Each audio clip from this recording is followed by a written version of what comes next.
Good evening, everyone. I'm going to call to order the regular city council meeting for the city of Markham on September 21st, 2022. I'd like to ask everyone to please stand for the Pledge of Allegiance, and we'll have an invocation by Alderlady McDowell.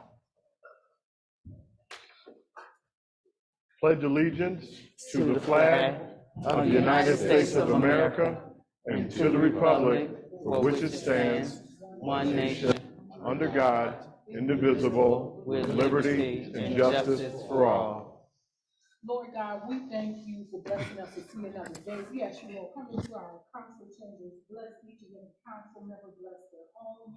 We ask you, Lord, as we get ready to conduct your business, we thank you for blessing us to be able to sit in these seats, Lord, and we don't take it lightly. Just continue, Lord, to bless our hands and our mouth and our talk as we conduct the business of City of Markham. In Jesus' name, amen. Amen.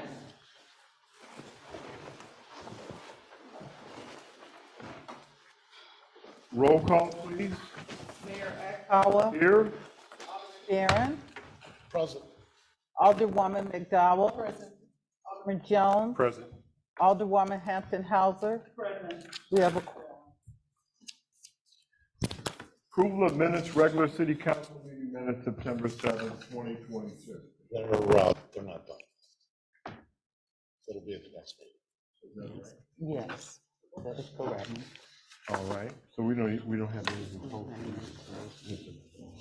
Correct. Take care, so we'll move on. Authorization, claims and account, the bill list? Yes, Mayor. Yes. Yes, I make a motion that we approve the authorization of claims and accounts, invoice payments for September 21st, 2022, which reads as follows. Corporate, $381,838.45. We have water and sewer at $52,135.56. We have solid waste at $100,272.18. Motor fuel, $17,207.94. We also have the Markham Senior Living Complex at $28,079.42. The roller rink at $489.76. We have Tip Dixie Highway at $3,700. We also have Jevic Business at $7,000, which gives us a total of $590,753.31. With manual checks at $17,800, which gives us a grand total of $608,523.31. Second. Motion by Alderlady Hampton, second by Alderman Jones for approval of bill list authorization, claims and accounts. Question? Roll call? Alderwoman McDowell. yes. Alderman Barron. Yes. Alderman Jones. Yes. Alderwoman Hampton Hauser. Yes. Motion carried. Okay, this evening we have on our agenda for a special presentation from Mary List. If she's here, we'd like her to come forward. She's from Redmond High School, District 228. I don't think we have to, since she's on the list, make an official opening. Is that correct? She's on the agenda. Yes. Okay. Okay. So good evening.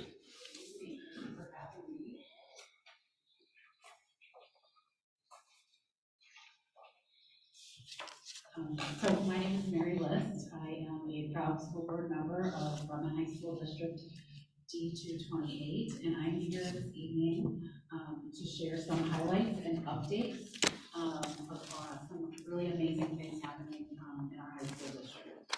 So thank you for having me, and I'll just kind of go through some of the highlights, and then I have an envelope here with some more information and to dig a little bit deeper. Okay, so one of the accomplishments that I'm super proud of our district to highlight this year is our interactive career guide brochure that we have. This interactive career guide is for all of our students, families, and community members, and our hope is that this guide will serve as a resource to families, students, caregivers, and the community at large, to showcase all of the numerous and wonderful career pathways, courses, and opportunities that we have available to kiddos so that they are set up for success after high school. So there's a couple of copies of this brochure. You should take a look at it. It's really exciting. Next, in partnership with Joel Osco, D228 is hosting a community wellness clinic at Oak Forest High School on October 7th. The clinic will feature the new bivalent COVID-19 booster for ages 12 and up, along with flu, meningitis, and other vaccines. That is open to the public, and you can sign up through the QR code or our website. We'll also be offering DTaP and chickenpox vaccine. We are currently in the process of creating a monthly digital newsletter featuring academic, athletic, and social highlights for each of our schools for our surrounding communities. The newsletter will also include upcoming events for each school and a message from our superintendent. We hope that this newsletter will be kicked off in the month of October. D228 is continuing to offer 24/7 online tutoring service by paper, which all students have access to. They even support college writing essays, and I give students feedback on that, which, having a senior getting ready for college was really great help for us. And so the kids are really using the service pretty regularly. In the 21-22 school year, D228 students and staff utilized the platform nearly 11,000 times. Since then, the enrollment is up 60% compared to last year, so it's really obviously a benefit for our kiddos, and we're proud to be able to continue that service. At all 4 of our high school buildings, we have seen an increase in usage since the start of this year, with both Hillcrest and Oak Forest having the highest usage to date. D228 has implemented changes in 3 areas regarding safety and security in our buildings. The first is using a common simplified language and procedures district-wide, meaning everybody in every building will have the same language and procedures to be used in case it's needed.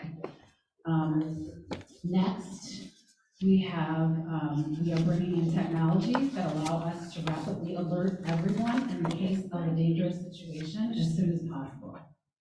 And the third is we are looking at cutting edge technology that will allow us to identify weapons before they come into our building. This will allow our staff and students to focus on education and not worry about their safety. We also have quite a few exciting capital improvement projects.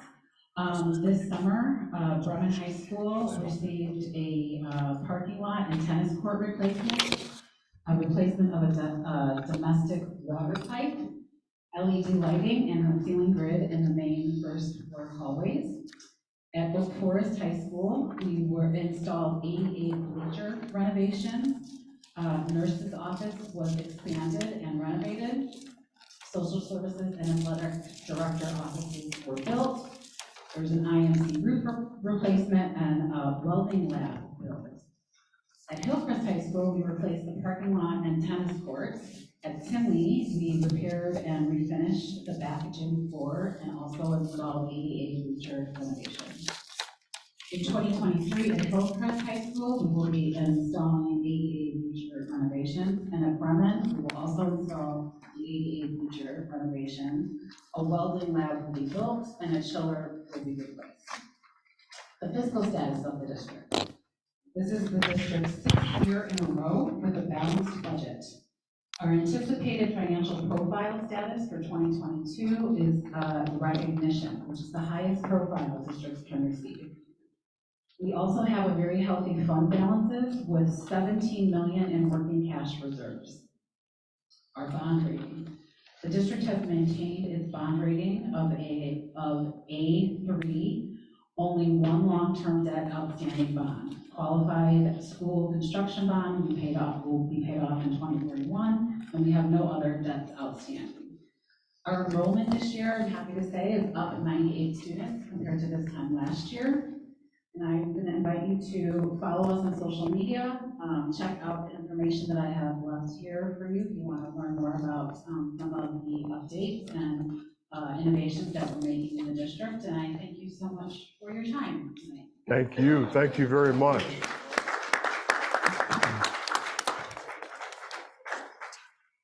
Did you say you left information for us somewhere? Okay. Yeah, we want to pass it out. Maybe give it to the clerk and she can get it disseminated to all of us. But thank you for everything. It's very, it's very encouraging to hear what's happening. We know we pay a lot of tax money to the schools, and it's good to know that all those things are happening for our kids in school and getting them ready for the future.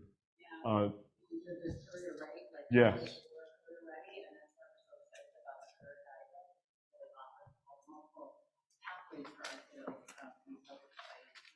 Well, thank you for what you do on the board. We appreciate all of you all in your service, and you all are elected too, so we understand that process and how hard it is, and what you do and volunteering and giving your time to the community. So thank you for what you do as well. Okay, all right.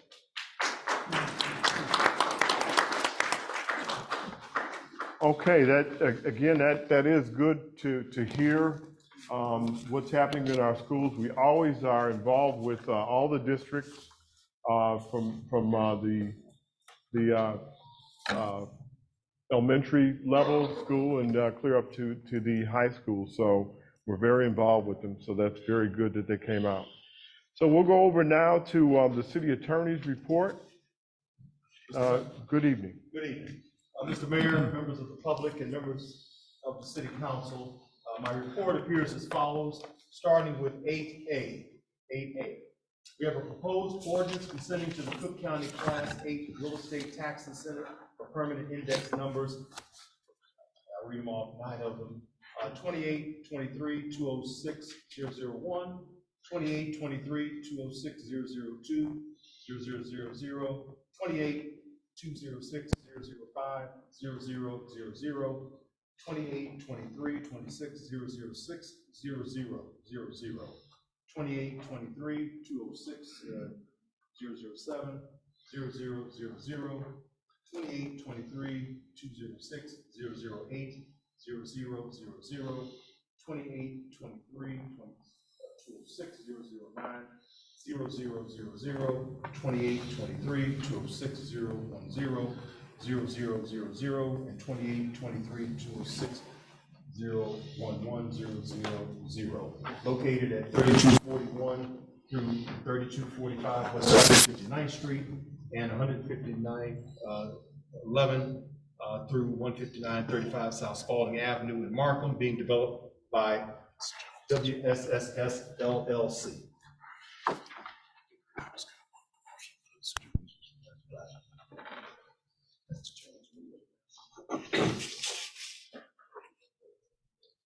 Your ward now. Oh, wow. Yeah. Started to. The other thing is,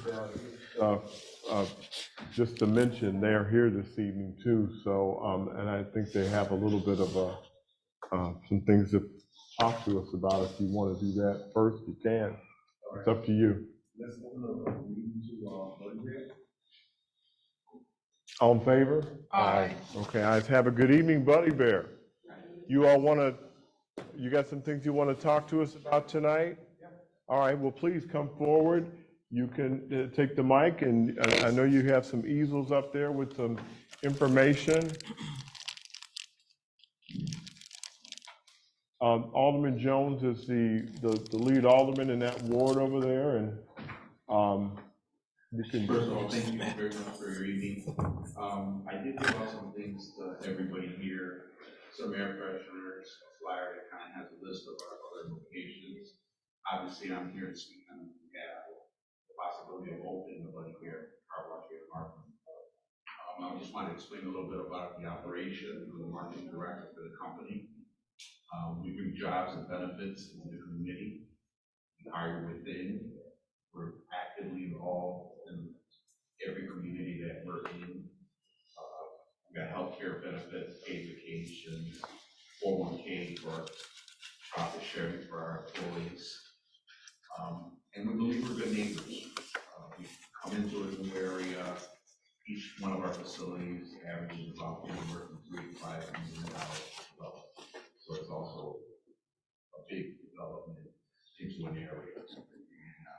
And we're there for long term. So we just wanted to explain a little bit about ourselves and, when the day of possibly having a buddy beer here. We're opening one currently nearby Calumet City. So this would be a perfect location for us. We'd like to be close to, most of our locations are within a 3 to 5 mile radius of each other. Right now we're at 12 and we've got 2 in development. So we have 14 right now. Wow, nice. Very nice. You have your team with you. Did you want them to come up with? As a matter of fact, I bring some colleagues from work. Yeah, they can come up with you if you want. They're general managers of 2. Okay, you all want to come up? I got Diana. And then I got Rod here. And both of them are managers at 2 different locations. He's 95th and Stony Island. Oh, okay. 71st and commercial. Okay. She can tell you a little bit about her experiences working with our company. Okay. And we got Red there. Red is our production manager, development, pretty much takes care of all the machinery and engineering when we start our development. Excellent. Okay. Maybe they have a few words they can share with you. All right, Pat, you like. Ladies first. Good evening. Hi. Good evening. I'm Diane Aldridge. I do run the Southern Perception Upper location. Been there maybe like a year and 2 months. So it's a good experience. All right.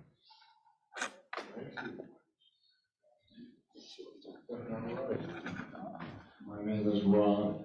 I'm currently one of the managers at the 95th and Stony Island location. I'm waiting for the Calumet City experience to start. I have been doing business in the area for quite a while, including, I don't know if some of you might remember Zone Clean when it was on Michigan City Road in Torrance. I was one of the managers over there. So I'm not necessarily new to the area, but I am new to the Buddy Bear experience. So I'm inviting all of you to make sure you come by. We have plenty of locations, and they're popping up even more and more. Thank you. Nice, nice, excellent.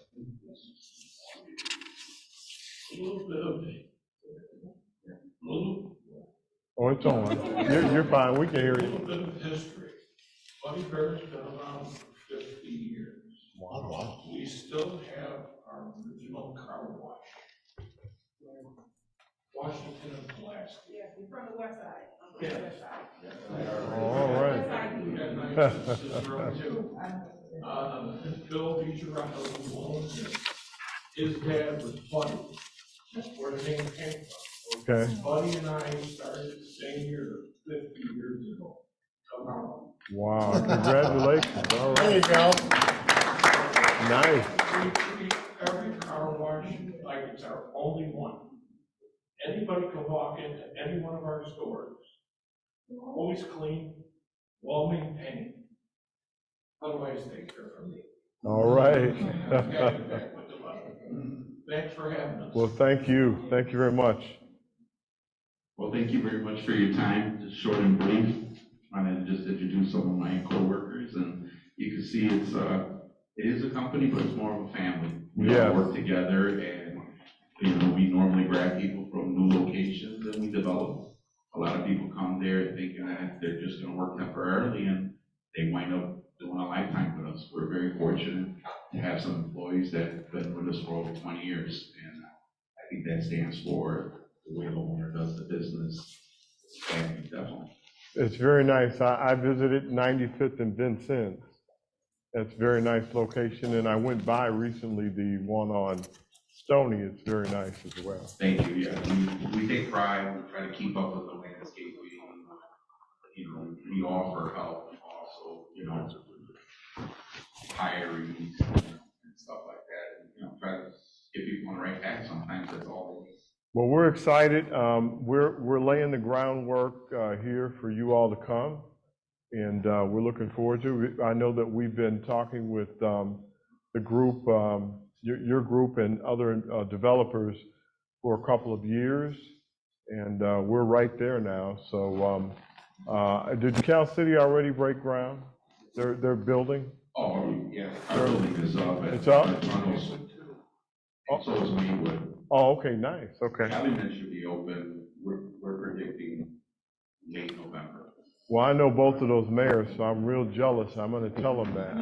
I just was with both of those guys. They didn't say anything to me about it. Yeah, I was just with them. We're here, you're next. All right. Just I'm gonna one let more them know. question, Mayor. All right, Yeah, just anything, Derek? Yeah, just one more Mr. question. Champion? So how many full-time and part-time jobs would this location have? Normally we average about 8 new hires full-time. at Wow. every location. Okay. And then we bring a manager from another location to oversee the operation, which in this case would be this gentleman. All right, right. Council, any questions? No questions. Oh, I okay. had a comment. I asked Alderman Jones, I said, well, what are we waiting on? All the other places that I broke ground, I was like, what are we waiting on? Yeah, I think we're there, right, Attorney? Yeah, we're here. That's what we're voting on tonight, so.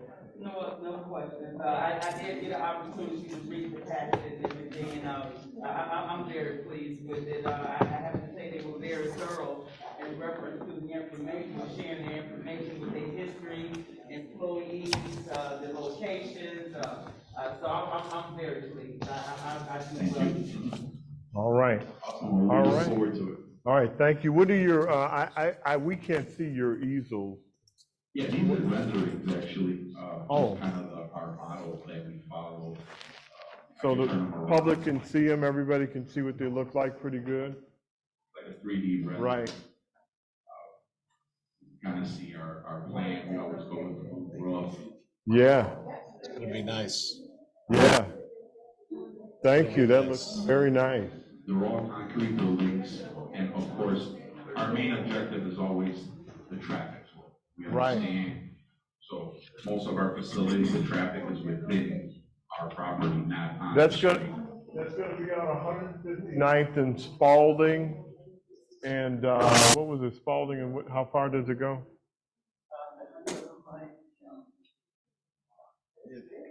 They're going right from where the old daycare used to be to Sawyer. Yeah, Sawyer and Spalding, 3241. right in that area. yep, 3241. Yeah, almost 2 blocks. 2 blocks, so. But it'll definitely make an impact too on ongoing traffic, and, fixes up. And it's gonna light the area up big time. Right. All right, well, thank you so much. Thank you, guys. Second. All in favor? Aye. Aye. All right, thank you. We'll go ahead and, we're gonna take action. You can take your easels down if you want now, unless the public wants to look at it anymore, so. All right. Make sure you get your air freshener in that. Steve. So Alderman Jones? Sorry. I don't think so. You can just go, yeah, as it was read. I printed everything out. It was like,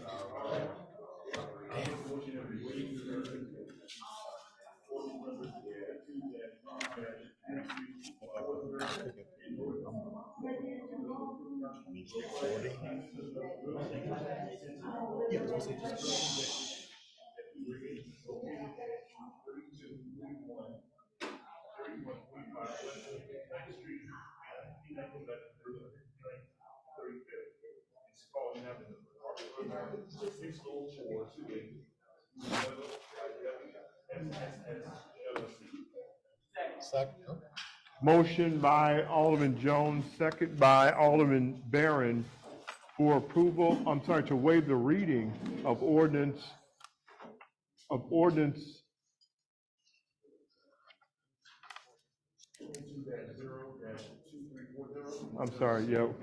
for Cook County Class A tax incentive for permanent index numbers as read. Roll call?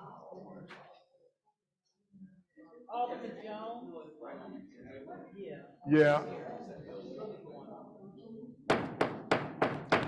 We're gonna have to keep carrying on business. We can't hear ourselves up here, so you all are gonna have to kind of be a little quiet in the audience. I was trying to leave you a little room to talk to them on the way out, but we have to keep going. So you'll have to keep quiet. So roll call? Alderman Jones, Yes. Alderman Lady Hampton Houser, Yes. Alderman Lady McDowell, Yes. Alderman Barron, Yes. motion carries. May I make a motion, a motion that we, approve, yes, ordinance number 22-0-2340, in ordinance consenting to the Cook County Class A Real Estate Tax Center for permanent index numbers as follows, located at 3241 through 3245 West 159th Street and 15911 through 15935 South Spalding Avenue in Markham, Illinois, 60428, being developed by WSSS LLC. Second. Motion by Alderman Jones, second by Alderman Barron for approval of ordinance for Cook County Class 8 Real Estate Tax Incentive for index numbers as read, 159th 11 through 159th 35 on Spalding, Markham. Question.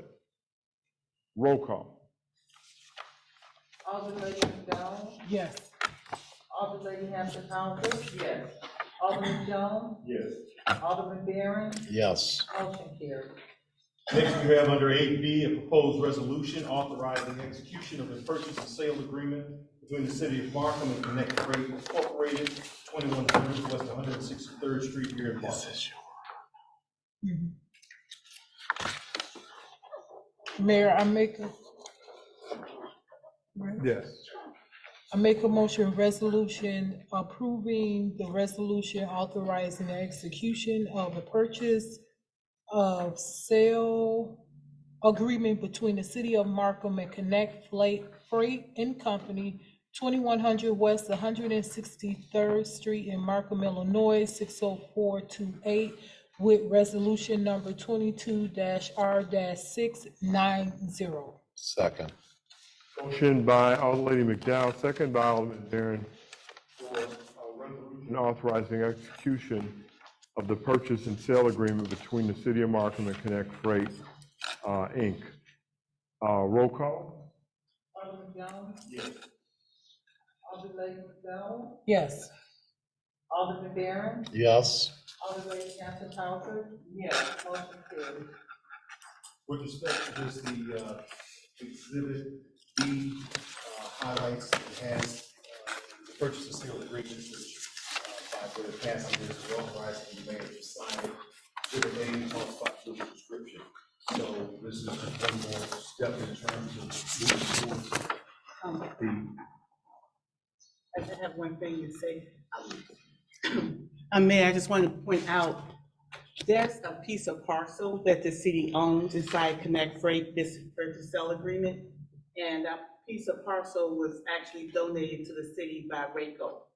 And what happened is, we're in the process of obtaining an exemption. I filed with the Cook County Board of Review. They did clear up the exemption, but the back taxes have not yet been cleared. Right. The taxes are excessive, and I just want everyone to be aware of that and make it public known. I have to file a petition for a tax injunction, and that is something that has to be done to clear up those taxes. If not, there's like well over, 6 figures in taxes that's outstanding on those properties. I have no reason to anticipate not being successful. I have never not been successful with a complaint for a tax injunction, but I just wanted to bring it to everyone's attention that that's something that I'm working on. Was that part of the RACO piece that Yes. that was the issue? Yes. And So- so what happened was, we initially, the property was donated to the city, but because it was part of RACO, I had to actually file a petition to divide it. Once I filed a petition to divide the land, it got caught up during the pandemic time period, and the paperwork got lost, and so I ended up having to file a FOIA request to get the division number. Once I got the division number, I filed with the Cook County Board of Review to get it exempt. They had no problem with it. The documentation was provided. They did clearly exempt it, and I have a letter from the Illinois Department of Revenue, which shows that it's now currently exempt. But now, since it was just done this year, I have to go back the years and make sure that they are actually clear. So that means that I have to file a complaint for a tax injunction, and then I have to go before a judge, and they have to make a decision as to whether or not those taxes will be clear. If those taxes are clear because it was exempt for the same reason in 2021 and 2022 as it was back then, they were granted, but I can't guarantee what the judge is going to say. I just want to point out, because a large sum of money is outstanding regarding those properties. If I'm not successful, I wanted the board to be aware of that, because if I'm not successful, that's money the city would have to pay for those back outstanding taxes. Well, I don't know if anybody else had questions. I just was going to say, I was going to ask you the time frame in dealing with that.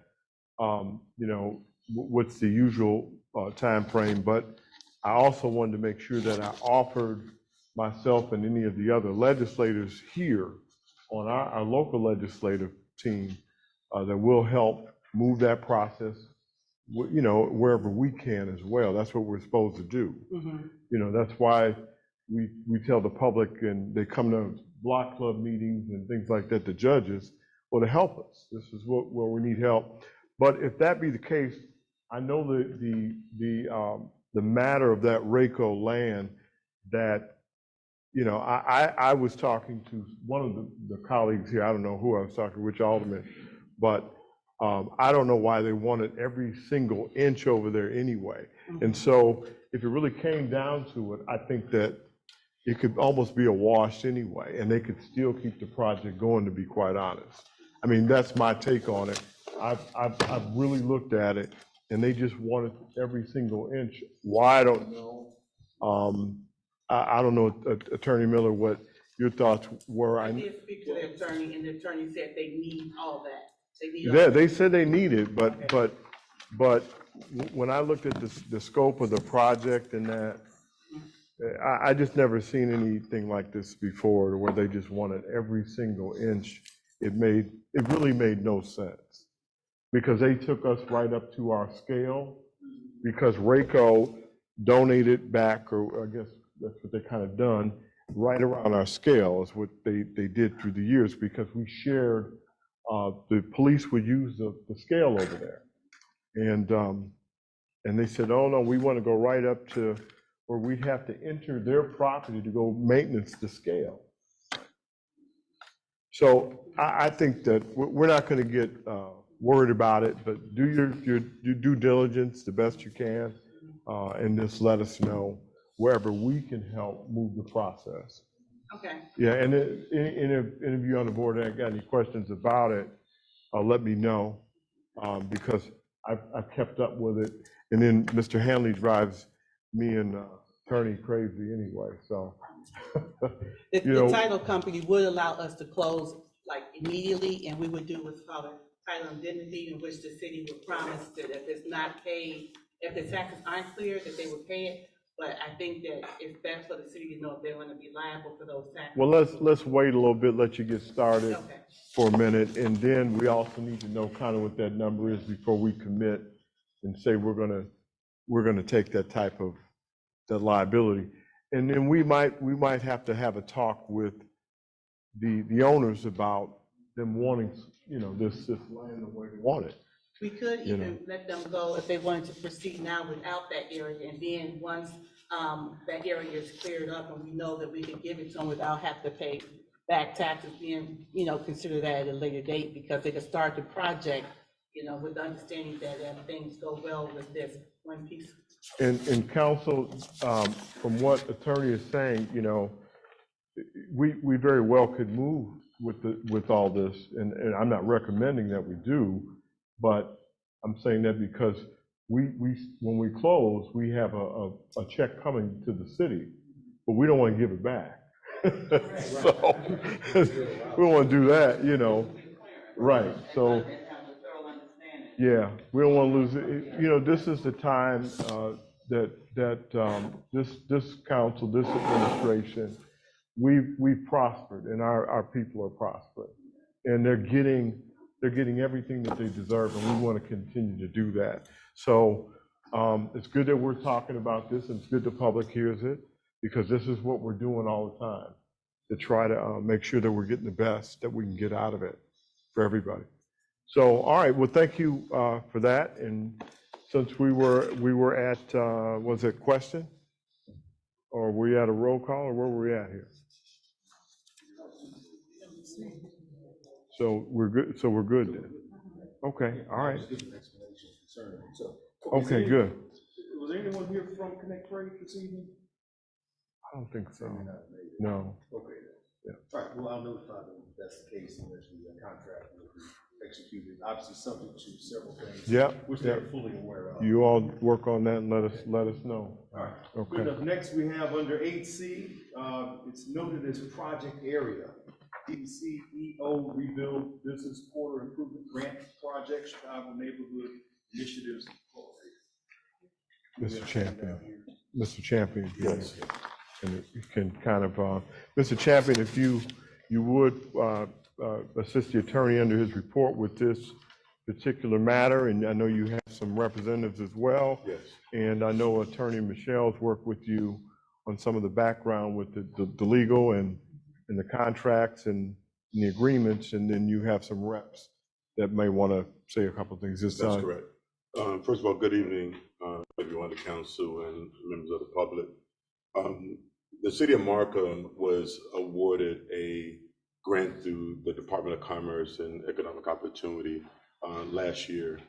This particular grant is for areas that were affected from the civil unrest. Markham had a few incidents, and we qualified for this particular grant. We were awarded, but the beauty of this particular grant is going to help keep a watchful eye on traffic from both ends of 159th from 57 and 294 and 80. These are smart poles that will be installed here in Markham. It has push-to-talk technology directly to the police department, as well as 360 cameras, digital banners.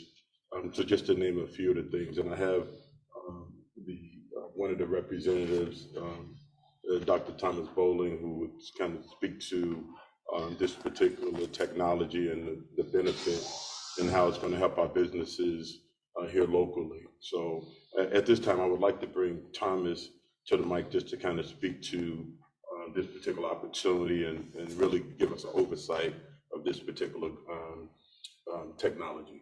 Well, thank you for bringing, because we've been talking about it, and it couldn't be better that we get a description directly from someone who knows all about it. So thank you. Well, first of all, I want to say thank you to everyone that's here tonight. My name is Thomas Bowling. I am the CEO and president of Financial Corporation here in Chicago, Illinois. Just to give you just a little clip about what you're looking to see for in the city of Markham. We received a sole source award by means of iPad for the university. And that's to do with this particular pole that you see, the South Street pole, to do all 13 state universities in the state of Illinois, and also for several municipalities. Now, Mary made mention when Buddy for their car wash came up, other people's gonna be jealous. You get jealous of Kansas City.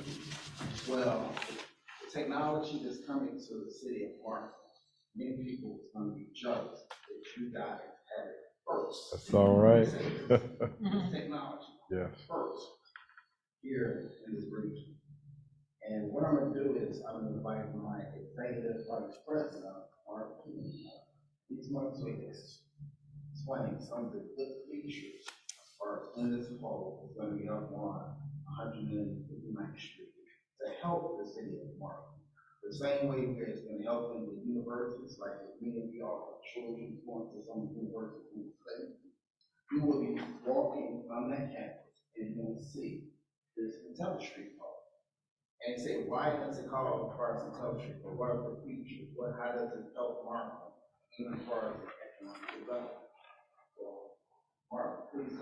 Would you be able to pass that around while you're talking, pass something out so some of the board members can see, council members can see first, and then we'll pass something to the public if there's a spare or an extra to give them to look at. Mr. Mayor, all the men, all the women, thank you for this opportunity. It's a little bit of that I told you with because I was born and raised in Harveyville. Oh, okay. I was a trustee in the town of Glenwood for 12 years. Wow. So I know what you all are going through. And it's certainly a very difficult role to play for the city of Markham. But we're so happy that Markham has the vision to be able to look into and install a security system, if you will, of these IntelliStream poles. There's so many options on the pole that we have elected to put into the installation. It has 360-degree front, so that you can see all around. It has the ability to do facial recognition, to do license plate recognition. If somebody is in trouble, you can go up to the pole and push a button and be active real time with the police or with other agencies that can send help on an immediate basis. Now, once this gets around, you'll see that crime is going to increase tremendously in the areas where these poles are installed. So, as you have there, it has so many other features. It has the ability to tell if there's inclement weather or flooding. It has the ability to also has a little banner that hangs on the pole where you would normally see flags flying, right, promoting Markham Days or whatever it might be. And this has the ability electronically to change upon any notification so that you can advertise to local businesses. You can put on there any promotion items for the city, or anything else that you may want from a standpoint of entertainment, music, or videos, or actually anything you want. They can be controlled off of a smartphone.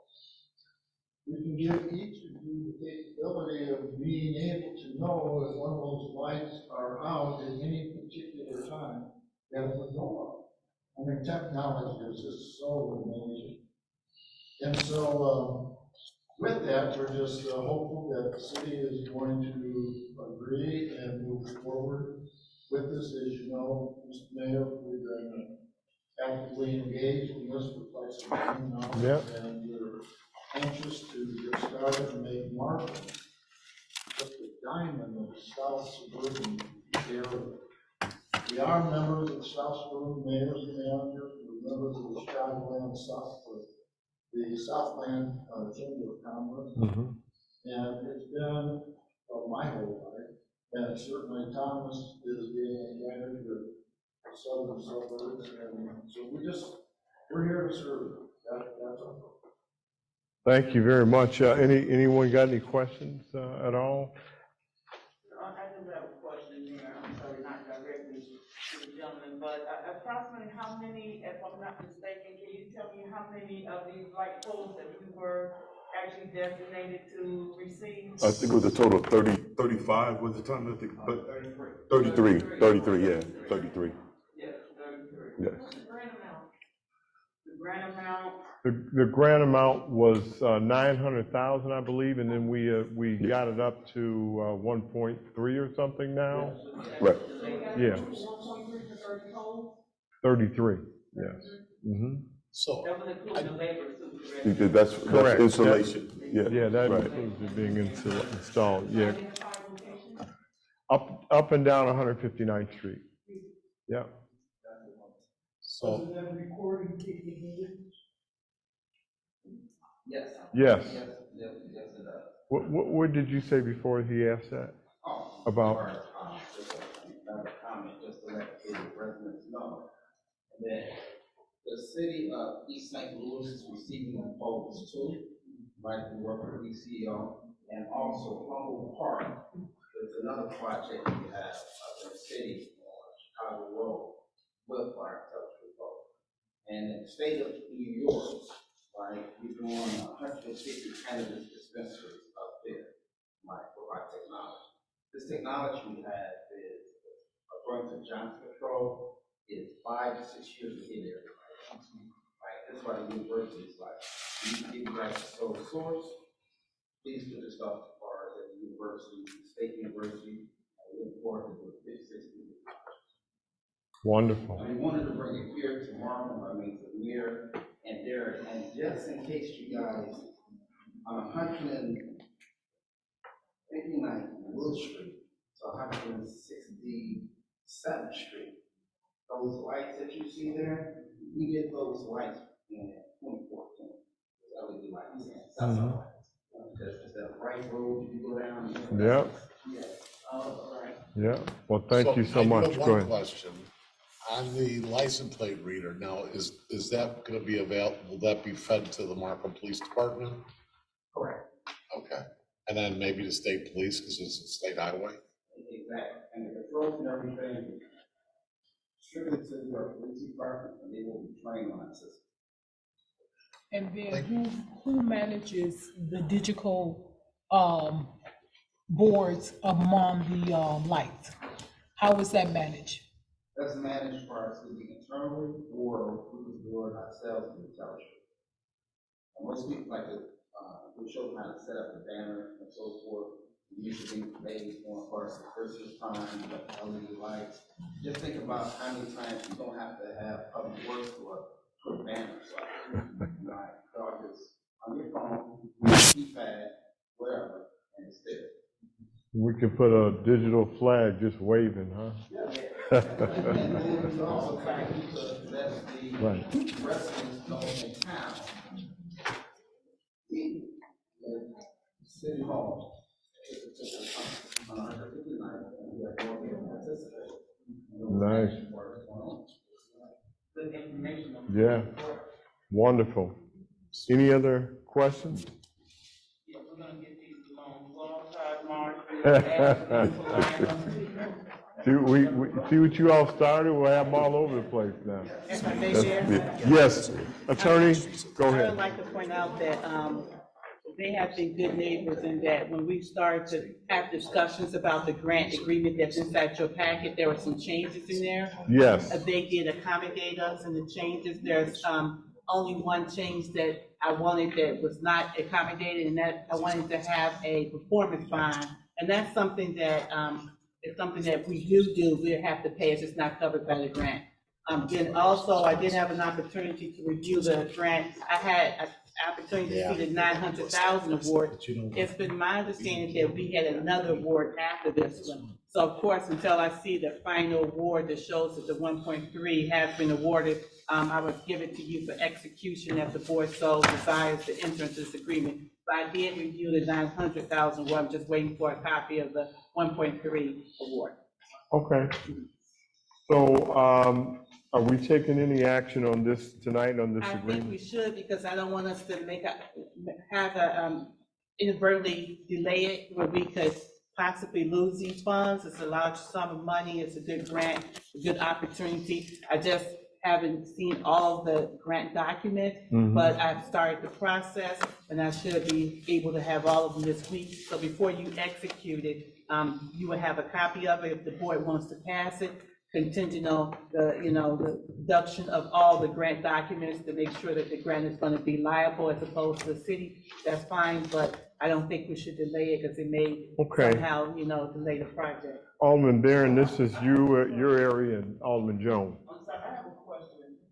Would this go in as a resolution, or That's what I had a question about that too. Yes, We don't have a number for it. I know we can't use it as an ordinance, but will we be utilizing this as a resolution? Attorney, We could vote on giving the mayor authority to act, but if you would like, I Just, could yeah, actually do a this is- resolution. That's, okay. So, Okay. if we do a resolution, then I would incorporate the resolution to say that this is being adopted. We could ask the clerk to give us a resolution number, and I would give a copy of the resolution to the clerk, which is going to say that this matters, and I'm gonna have a copy of the agreement. The agreement that you all have had a copy before this meeting is approved. The mayor's record, it's been approved by city council, the mayor's authorized to execute it. So that's what the resolution will say. So we have a number, that's exactly what's gonna be in the resolution. All So, right, so, I'm sorry, so tonight, we can actually pass on it tonight, though, right? yes. We can give the mayor the authority to proceed. This is you and, both of you and Alderman Barron, you're both of them. Okay, Mayor Ed Powell. Yes. I'd like to make a motion that we enter into the Rebuild Distressed Community Subgrant Agreement, authorizing you and the city clerk to proceed on this project as of today's date, 9/21/22. With the other contingencies. With all the other contingencies included, yes. Yeah. Motion by Alderman Barron, second by Alderman Jones to authorize agreement for the resolution that will be drafted for the Rebuild Business Corridor Improvement Grant Project, Chicago Neighborhood Incentives, and this would also cover any other contingencies. Roll call? Alderman Johnson Houser, Yes. Alderman Barron, Yes. Alderman McDowell, Yes. Alderman Jones, Yes. motion carried. All right. With respect to 8D, E, F, G, and H, I don't have any other matters unless someone on council wants to address something listed there between D and H. I think we're good to If the go. answer is no, then that's the end of my report. Thank you, Attorney. All right. City Clerk's report. Just a real quick announcement this evening. Norton Green Earth presents the ribbon cutting along with the Markham Public Library for the Children's Neighborhood. That will be Tuesday, October 18th at 4 p.m. That's all you have, okay. We'll go over to the mayor's report. Good evening, everyone. Good evening. Once again, under my report, I'm going to do my best to go through it quickly. I have a little bit of a list. First, I wanted to mention, and I'm sure there'll be other members of the council tonight that will mention there was the passing of a longtime resident and a past employee that worked here in the city of Markham, Tywayne Wilson. Tywayne Wilson and his family have been here for many, many years in the community, and I knew his father passed, and his father was a businessman in the community, and also served on the Civil Service Commission for many years as well. But Tywayne worked, well, actually, some of us went to high school with him. He's a little older than me, but we went to high school together, and he recently just passed. And so we want to keep the Wilson family in prayer, his brother and his mother and his sister, and a couple of brothers he has. And so we'll keep them in prayer. So I wanted to just lead off with that. I'm sure other council members will have something to say about it as well. But I put that on my list tonight I know that his services are this week. I want to say that we're doing, I think, very well here in terms of keeping up with the rest of the world. What I mean by that, myself and the clerk, one of the aldermen on the dais here, they'll mention tonight that we were at the Illinois Municipal League Conference last week, and we are really keeping up with the rest of the world for sure. You find out when you sit in a room of about, I know for me, I sat in a room, and I know that some of my colleagues here have sat with other communities throughout the state of Illinois. You sit in a room like I did. I was in a room with probably another 60 mayors. And so you have 60 mayors in a room like we're sitting here, and all of them are telling different things that are going on in their communities. And then you really have to say, gee, I thought I had it bad, you know? And it's not where you think the problems are at. It's just not. Because, you know, I have to call the mayor of Schaumburg back and make sure that I get an ordinance that he has up north that they've been very successful with, you know, that is relative to things that are here in Markham. And who would think that, you know, it's sometimes like what you have to realize is that in some communities, all you have to do is add a zero to the budget. You follow me? Because it's not any different. It's just the economic, you know, and it's the economic status that changes. And you add a zero and then you're in Schaumburg. But you take out the zero and you're in Markham, right? But it doesn't mean that we don't have to manage that and that we don't act like we're just as good as Schaumburg or anybody else, right? Absolutely. And that's how it works. That's why we're progressing. That's why we have grants that are coming in like we had. That's why I think that we had a good school report tonight from what's happening in the area. And that's why that, you know, we have a good land deal that's going to happen. And we've got attorneys that are protecting us to make sure that we make good, sound decisions. So that's really what it was about. I think that the clerk probably could have expounded. She's been sitting, I know, with many clerks in the area to do different things. And, you know, she'll probably need to tell you under clerk's report, you should revisit and tell them about, you know, codification and getting the codes and the things online. She's been very busy, and she's met with clerks all over the state of Illinois. And not just recently, I know for a fact she's been in several meetings with them, and she's got other meetings that she's going to make sure that we stay on the map about things. So that's what we're elected to do, and this is good government. You know, I have on my list, I wanted to mention, some of you have had I would say you've had we've had the benefit to come to some meetings that are more vivacious than others. But I have to tell you that I've left here some nights and some people did not see that statesmanship that I'm supposed to have. But I know you have to be able to do more than one thing. Sometimes you have to come down a little bit and you got to say, we're not going to do it that way. And then you just, you know, you kind of got to roll up your sleeves and say it a little different. But that's what we all do here. We're trying to put on our best for you when we go somewhere. And I think that we're doing that throughout the state of Illinois. I truly know that we are. So I wanted to mention IML. One of the things that happened in the last couple of weeks, some of you may know or may not know, have used the new I-294, I-57 corridor has been opened. I got to tell you, they called me 2 days prior to it opening. I'm like, what are they doing? But it was just me and the mayor that showed up because that's just the way they did it. But it worked out fine. It's open. You know, there may be some information that we could share with the public. I don't know, pass out a thing or two about the grand opening. Do you have extras or if there's any extra ones, they can have them.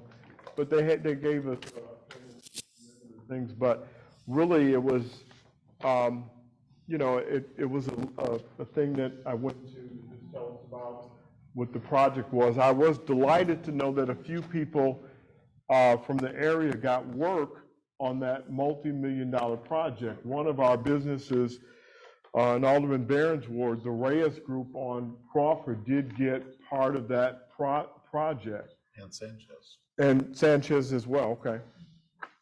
So that's really what some of these things are about too. But I will tell you that this road is part of what an Amazon means to Markham, and being able to travel and being able to have commerce be able to move.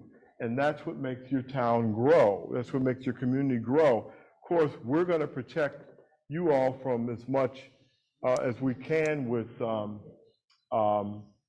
know, with the trucking. You always hear us talk about trucks and things like that, how we want to try and manage that effort with smog and pollution and noise and all. So we're going to still keep our hand on the plow, but we still have to have those things for commerce to move.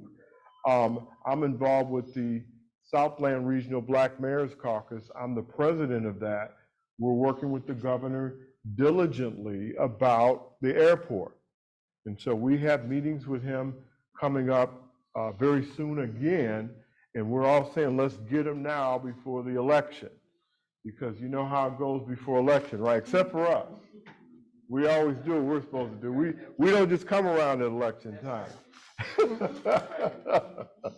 So if any of us come around, I would tell you at election time, we've been with you all along. So I've always said that about our council and us getting to work out there, that, you know, nobody's missing work here on the council. Everybody sees out there, we're going to have that they're working on our water tower. It's coming along very nice. It's going to be absolutely beautiful. I'm telling you, it's not going to. So you're going to be pleasantly surprised. It's not going to look like it did before. So I'm just. Well, I can just tell you that it's going to be, when you see it, you're going to be thinking Markham, for sure. Anybody that goes through here, you'll see it from miles away, how beautiful it's going to be. And I think that it should send a message of what we all represent for you all. Last time it was painted, his dad was the mayor. Oh, wow. That's been a while. So, but I'll tell you what, I think that it's going to send a message to the Southland that there's something different when you come through or stop by the city of Markham. It just is. We have to keep along that line. Couple of other notes. I wanted to mention that, of course, I've got a lot of different city meetings that are going on internally. We're constantly planning for the future. One of the big meetings I know that I wanted to mention, I'm excited about, tomorrow morning in this room, I'll have the full building department in here with me. And let me share this with everybody. We've had a couple of different incidents. We've had some shooting incidents that have happened in the last few weeks, and where we had nothing going on for a while. Remember this.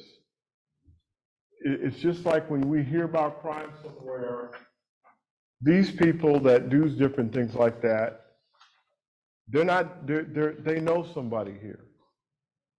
And a lot of times it is isolated. I mean, you know, obviously the police can speak to this too, but we have to call it out. I know that I believe the police chief has got developing a tip hotline, so you can anonymously call about where a problem house is. Listen, you got to get them out. You got to get them out. The only way to get out is that you call, and you can let us help. We'll press people by. You know, a lot of times you can pass by because you know what kind of house it is. And so the code people, I'm going to be talking with them again to remind them what we're thinking about and what they should be looking for. You know, I remember when I first took office, I put all of the building department on a bus, and I drove the bus. I swear to you, I did. But guess what? None of them are here. So nobody survived the bus ride. So that will be reminded in the morning. Yeah, they'll be reminded in the morning that there's a bus ride, how the last one went. Because if we're trying to tell you, I'm gonna show you what I see. Why are you passing it and missing it? What's wrong? And so we're making that investment in them and making sure that the employees are assets and they're not liabilities. And so this was on my report. I don't want to harp, but I have to let the public know what we're all doing. Last couple of things. I do know that we are going to have a meeting in specifically it's the northern part of Ward 4. Now I know everybody wants to complain about taxes and different things like that, but I can tell you that there were some people in the community that were disproportionately, their taxes went up, and it was really off the chain. And so we do have a get-together coming up with a specific part of town. Some other people that want to come will let you come, but there is a handful of people where the tax bills made no sense. And you would think that they are living in Schaumburg the way their taxes went up, rightfully so. Now, I'm saying that because we want to make sure that, we October 3rd, is it? October 3rd, we'll be here assessor at 6:30 in the evening in this room. And so a few of you, if you do have a tax concern and you don't live in the 4th Ward North, you can come, but that's really going to be kind of their meeting. We can bring the assessor back if some people have other things, get a hold of your alderman or even me. I know they do things at the township too, right? To help with taxes, but we'll redirect you.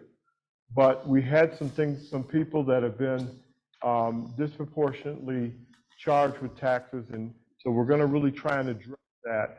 So we'll take time with you, but if you're here tonight, you're over in that area, I think that's Mike's ward over there.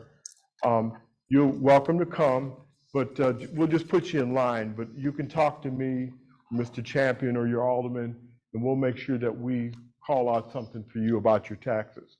And then I'll share something personal with a lot of you about what I've done with my taxes personally for the last 30 years. I've appealed my taxes for at least that long. I'm certain I have. And so I won't tell you about tax bills. You can go look it up anyway. You'll get mad. But I'm still paying my taxes, but I appeal them. And so we'll talk about that. Last item I got for us is it's going to get cold, you all. Just don't want to get you scared. My wife, she won't let me talk about Christmas stuff or snow, but I'll mention it up here. But we do have Public Works and the employees getting ready for the fall season. I think this week is going to be that time. So we do have to face some of those realities where the lawnmower gets put away and we prepare the snow blowers. So it is what it is. So with that, I'm going to go over to the city administrator, and good evening, Mr. Champion. Okay, thank you, Mayor. Just to kind of follow up on something you mentioned about the I-294-57 interchange project, the grand opening. Yes. I'm going to reach out to the individual we met with earlier, Rocco and those guys, and get a digital copy and have it placed on our website. That would be great. And then our social platform. Yes. So then that way they have access to it. Excellent. And make sure that I pass those on to our city council members as well. Nice. Good evening, ladies and gentlemen, again. I want to hit the stop button and then rewind and hit play. I know the mayor talked about that bus ride, and he said there was no here that were on that ride.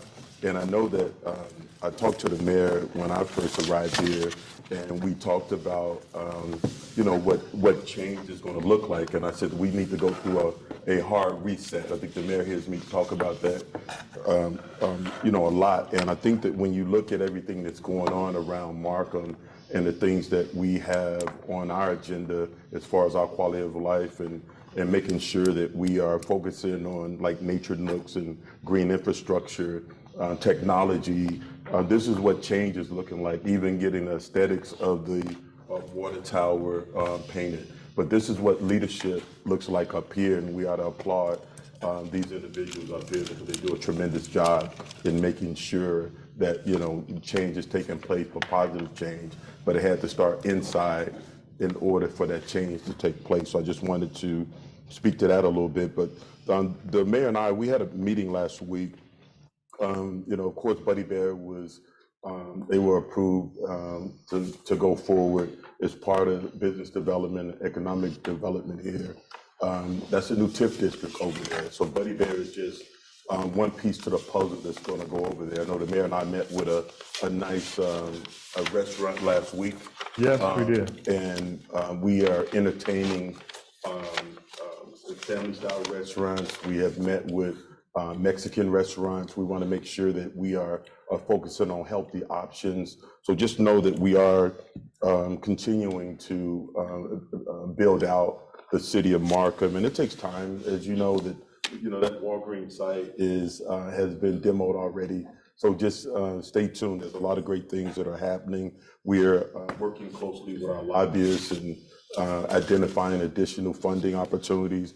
And even on the federal, state, and county levels, there's money coming down the pipeline, and we're making sure that we're focused on infrastructure, because we know that that's one of the greatest needs, especially in these low to moderate income areas. We are focusing, that's a high priority item, making sure that we are, won't go into the same bucket as Dixmoor, and it can happen to Markham, it can happen to Harvey, and we are just, a couple water main breaks away from being in the same situation. But the good news is help has started at the federal level and trickled down from the federal EPA to the Illinois EPA, and we're working with our engineer and with the attorney and making sure that we're focusing on some real change. So one other thing, we have a meeting with Amazon tomorrow to firm up a date for a hiring event.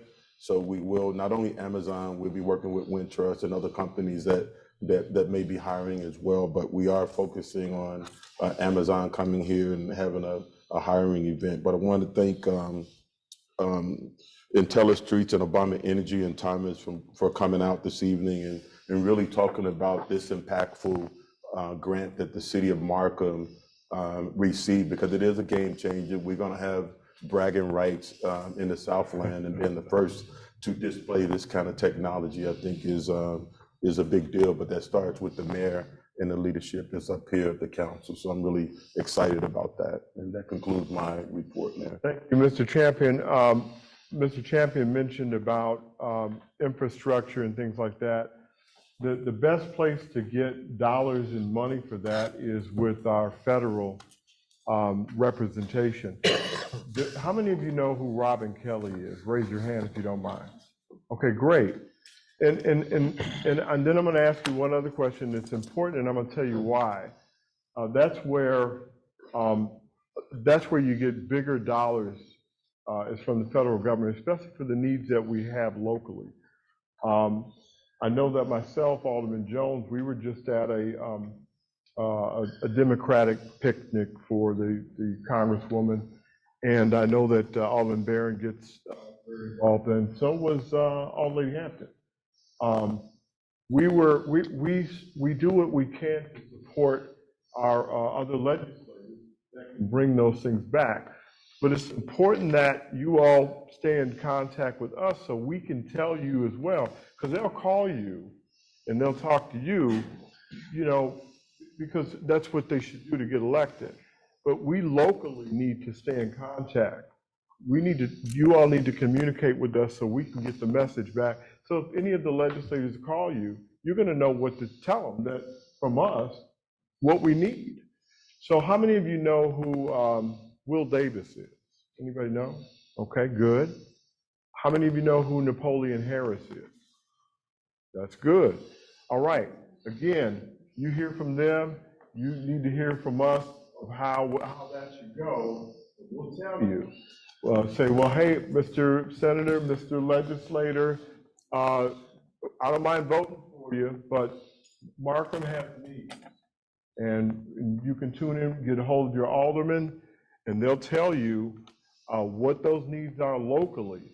So that we got to make sure we make them accountable at that level, because we need those dollars, and if we just can't make it off the local taxing, the taxing to survive. No community can. We need the bigger dollars to help things move.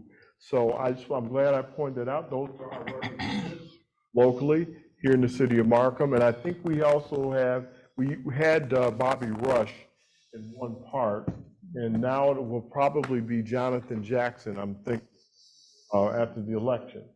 So, of course, we've got a couple of supervisors in township. We're pretty blessed there because we have Thornton and Bremen. So you need to know who they are as well. What's Kathy's last name in the township? Gennaro. She's Bremen. I always get her, better for you to say her last name. I can't say it that well. And then we have Tiffany Henyard, replaced Frank Zuccarelli. So we have resources, but make sure you're touching bases with us so we can tell you. And say, well, my alderman or my mayor, they know what the needs are. And so we work together, okay? All right, with that, thank you. Good evening, Alderman Jones. Yes, Aldermanic reports. I say, thank you everyone for phone call consideration with my wife. Mother got a little sick. We should fly to town, Tennessee, to take care of her, and keep her in the prayers because we only have one mom, So I'm putting up possibly, I don't recall if it's not from River High School, quick up, So I had to rush me, what was that, get out here or what? So I love the school, remember this, school, high school, the wonderful job. School night and day, what they want in the past. So definitely River High School, thank you for coming out and talking about that with the River High School. Look at the water tower. Do we know what color it's going to be? You was that? The water tower. What happened to somebody took our? I mean, the power. Well, this is our color, right? Yes. Yeah, we're gonna have green this time, okay? What's that? Are we also doing fire hydrants? Not yet. Okay. We're working on that. But the green, we're not gonna paint the fire hydrants green either. No, it's just dull. Yes. Okay. But yes, green is our color, so we're gonna have some green. Okay, I can work with that. It'll be an unveiling. Yeah, it'll be an unveiling for sure. Okay, that's wonderful. Yeah. Wonderful. And once again, I'd like to send my condolences out to the Tywin Wilson family. I worked with Tywin for a number of years. Just a great guy, a good friend. He always had, information I knew it, and I had a problem with them. So I definitely will be at the funeral. It's this week. You all can make it, please. Give you all concerns. Also, Miss Minnie Haney in Bel Air. She was a resident who was there for over 20 plus years. Miss Minnie Haney. She actually used to go to like church once upon a time. So I know her very well. So we have so many people pass. I look over, my life. I've been an alderman with 4 terms, and it's the people of the past. People have been planted in me so many generations. Why I love Markham so much, and I'm concerned for Markham. And I know one thing, so I would say is knowledge. Knowledge speaks, but wisdom listens. And I think I'm to the point where I am at that point of listening. And I've gotten that. We love Markham, we are family. And so therefore, I would love to continue to listen to you all, your concerns, what you all need to be done. So I'm here for you all. Last but not least, I have to give kudos to the Markham Park District. The summer program, the Best of All Need, they have done a complete 360. So my kudos to them and all the work they do in the Markham Park District. Please give your kids in the Markham Park District, more to come. Hopefully soon, Country will get our parks done. And I know Derek Champion was talking about those parks, but that's coming. But kudos to Markham Park District. Thank you. Thank you, Alderman Jones. Good evening, Alderman Barron. Good evening. It's been a summer's over, but we're still cutting grass and trimming trees. I'm trying to attack some of the vacant homes that have been in our ward for some time. So we're working on tracing down these owners. Every property is a mystery.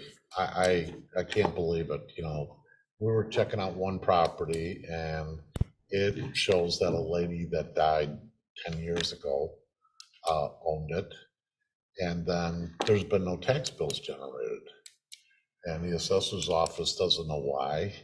So we've put a special request in for the Marie Pappas' office to the treasurer to find out what's going on with this.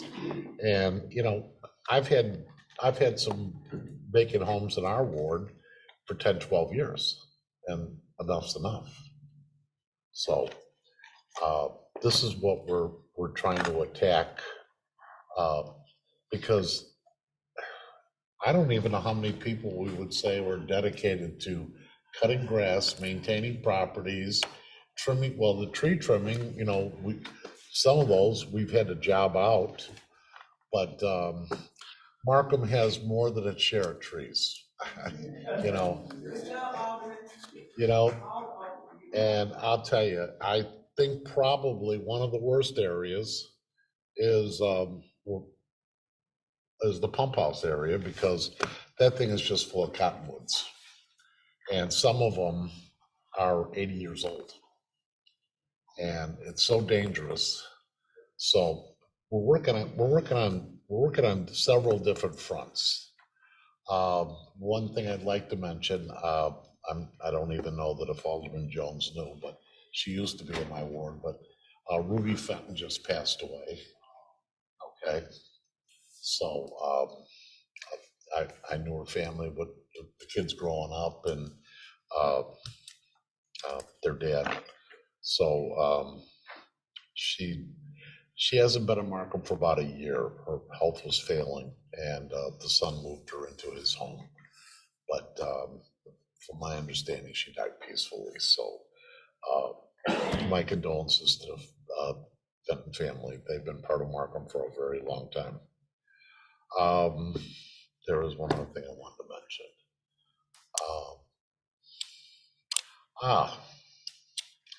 Mayor, not to put you on the hot spot, but I'm still waiting for my digital sign. Mm-hmm. And, you know, I see him doing all the work with all the tech lines and everything. Now is the time to attack this project. All right? Yes. Because, you know, the unfortunate thing is we have no direct communication other than, you know, the service that we have, like for water breaks and emergencies and stuff like that. We have no way of letting people know what's going on. So I've been asking for this for a long time. So we will definitely get moving on it, Alderman. I know I have paperwork on it, but we just have been sitting on it. So let's make it happen. Let's start moving on it. So with that, I'll end my report. Thank you, Alderman Barron. Good evening, Old Lady Hampton. That's me, Mayor. Thank you. Good afternoon to everyone. Those who are on the Facebook page, those who are actually in the council chambers as well. Good evening to you all. Mayor, I want to start off by the easement. Oh my gosh. I don't know if anyone had an opportunity over in Ward 1. We have diligently been cleaning our easement. And now I had stated this at the very beginning. If you look at Markham on the Google map, it looks like the city of Markham lives inside of the forest.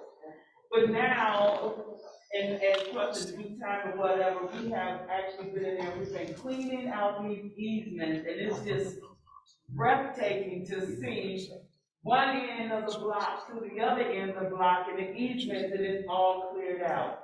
So of course, when they cleaned out the easements, you know where all the debris had to go, correct? So the debris had to actually go onto the parkway and in front of individual homes or little fields that sit next to them or whatever, so it's piled high. So, Public Works will get an opportunity to come through and clean that up, pick everything up. So please be patient on that part in reference to them coming by to pick up the debris. My condolences as well goes out to the Wilson family. Had opportunity just about 2 months ago, to actually, have a little time with Ty Wayne. You know, he's similar to I am. He's a flower person. You know, he loves flowers and all that other kind of good stuff. So we had an opportunity to actually explore one of our things that we love a lot is flowers. So again, my condolences go out to the Wilson family, which the funeral will actually be Saturday, 10 to 11, 11 to 12 at Christ Temple Church for Saturday. The coffee sip. I actually had an opportunity to have a coffee sip now that my ward has extended over into different areas as well. I had to actually have 2 coffee sips. So I had the first coffee sip at Rosner Park over in Canterbury area, and then the second coffee sip I had over in Ward 1 at King Park. And I have to honestly say, out of all the flyers that went out, and then we hit, I'm telling my team, we hit every door. I have to honestly say we had a really, really good turnout, expressing to the individuals how things are moving forward, how the ward has been divided up, and then also some things that are actually coming down the pipeline in reference to some things that take place in the city of Markham as well. So those who did come out, I humbly appreciate you for attending, and please make sure you tell your neighbors, share that information with your neighbors as well. And the purpose of the coffee sip is to make sure that I keep you informed as your alderman on what's going on in the city of Markham, and then also to address your concerns, come back with some type of answer on how we're going to actually deal with the challenges that we actually have in the city of Markham. So please get an opportunity, next time you see a flyer on the door, knock on your neighbor's door and say, hey, listen, we need to attend this meeting. And please get an opportunity to come out.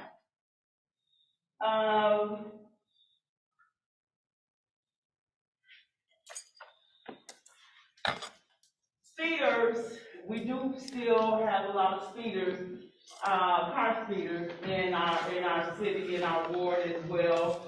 And we know that the speed bumps that we actually have out at the present time or whatever, they're gonna have to be removed because of the snow. They're only temporary. So please, you know, I know I find myself sometimes I don't quite do the speed limit, but I have to subconsciously tell myself, hey, listen, slow down. I'm not saying I'm speeding 30 miles an hour over. I'm not saying anything of that sort. But our children are back at school right now, so if you know you see a lot of children that are actually out, please, please, please take an opportunity to be a little bit more conscious and say, let me slow down and allow these children to get safely, you know, to and fro from school. And then, Mayor, I'm almost like a Baron right now. I have to put you on Front Street too, Mayor.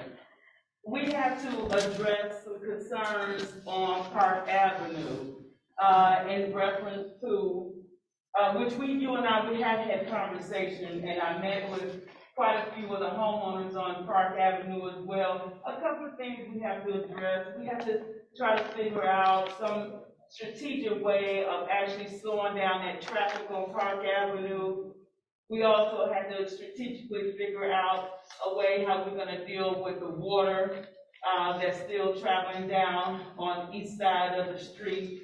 So we have to kind of deal with those concerns. So once we get an opportunity and things slow down a little bit, can we address that and see how we can move forward?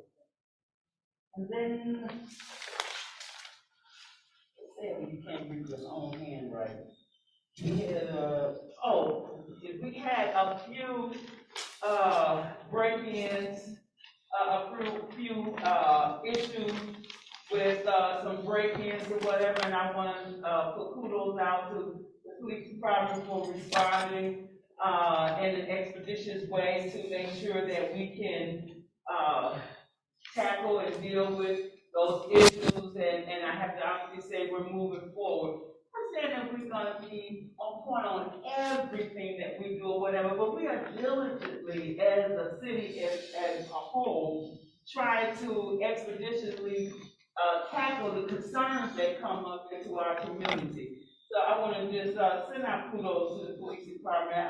They truly was right on time and ease the victim's mind on how we're gonna tackle and deal with that. Other than that, Mayor, that's the end of my report. Thank you, Old Lady Hampton. Good evening, Old Lady McDowell. Good evening, Mayor, City Council, and all residents that are present on this evening. In the second board report this evening, Mayor, on 163rd Street by K5, they are continually keep dumping in that area. I was wondering if there's any way we can get some type of cameras back there. I had the field supervisor to come out today, and of course, they went through all of the stuff, but it is just major dumping back there. Okay. Also, we can get a camera back there. okay. Also, if residents, if you see anyone dumping, feel free, please call a non-emergency number, which is 708-331-2171. You do not have to give your name. We have a house, we're trying to narrow it down on Winchester. Every week, it seems right in this one spot, there's furniture that keeps appearing. We narrowed it down once, but now supposedly we can't find out who's doing it. So if you see anyone bringing furniture out in the middle of the night, it's okay to be nosy. Just call the 911 center, don't give your name, so we can catch these people that are dumping. Also, we need some major street repairs.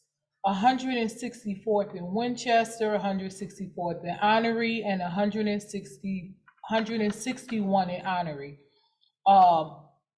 Right in front of my house, Winchester, you just come out and it's just constantly sinking. So, Mayor, we really need some help over there. We've got some things we're working on with at least some of that, but the other parts, we're going to have to, we've met about doing some of it in sections, okay, is what we've done, so. Also, I did receive some complaints from some of the residents on Whipple Street. I don't know if the Popeyes chicken knocked the sign down. They're getting extra traffic that's going down the street, so we need to have that dead-end sign replaced right at the front of the Popeyes on Whipple. And also on last Friday, there was a bad accident right there on Damon by the fire department. One of my residents, Walcott, she was actually involved in that accident. She just came home on Monday. She's doing a lot better. That stop sign was knocked down, and we do need to have that stop sign replaced because that is a very busy street right there. Also, today as I began to do my rounds, I watched a big U-Haul truck run directly back up into one of Markham's signs.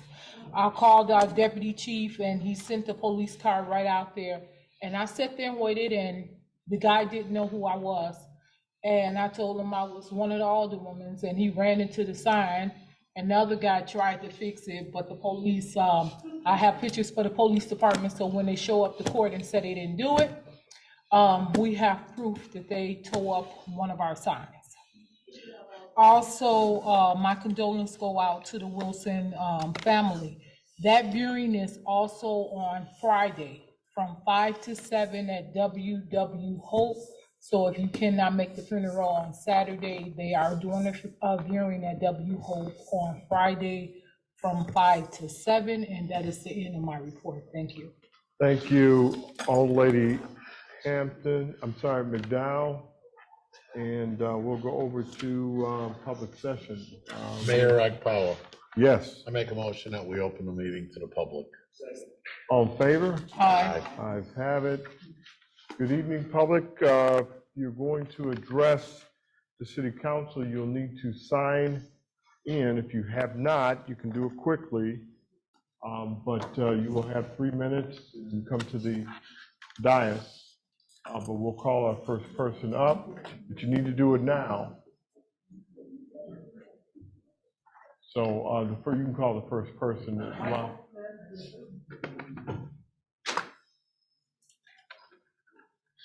Your timekeeping for us, the attorney. Okay. Mr. Smith, are you passing some things out to us? Yeah. Okay. All right.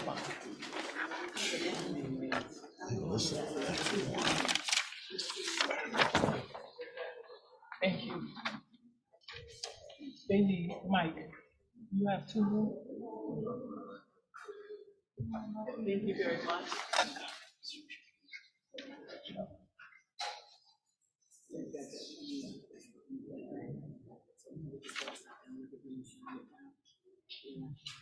Thank you, Council, for allowing me to speak tonight. I'd like to take this opportunity to give kudos to the team who worked diligently to update and balance the ward boundaries. This task was so past due from the past administrations that the city was outside the legal guidelines as set by the state of Illinois. I'd also like to give kudos to Attorney Bert Olson, who has served and guided countless cities in Chicago and its suburban communities for decades. I, for one, took the time to read and understand all 17 pages of redistricting material which was posted on the city website. With that, I'm requesting the city to make available the boundaries for each ward on the city website. Currently, the city map on the city website does not have ward boundaries. I've spoken to many of the council members and others about this topic. Some of the response I received is that the map was too large to enable street boundaries to be visible. I would like to propose a possible resolution.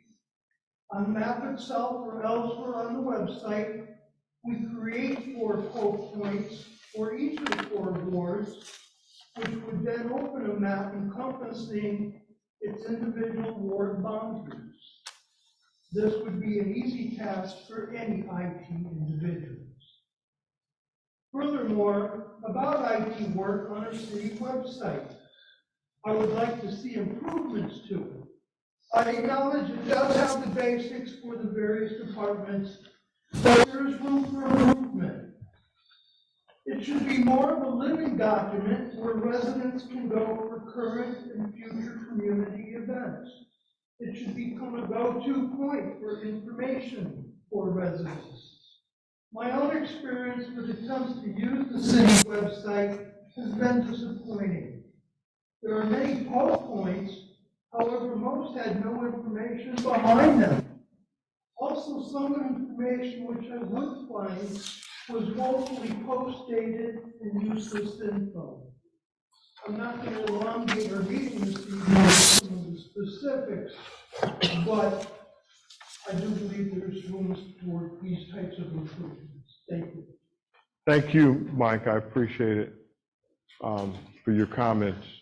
We'll definitely work on all points of which you mentioned tonight. So I'll make sure I'm in touch with you.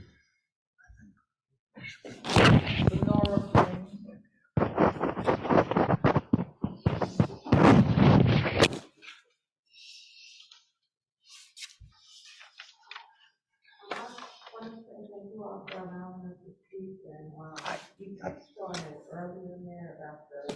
Mayor, you can't hear. That would be here. Just use the mic. Yeah, you have to use the mic, yeah. Can you check the mic, Rick? I'm not. Who your master? Who the master? Okay, you all everybody hear me better now?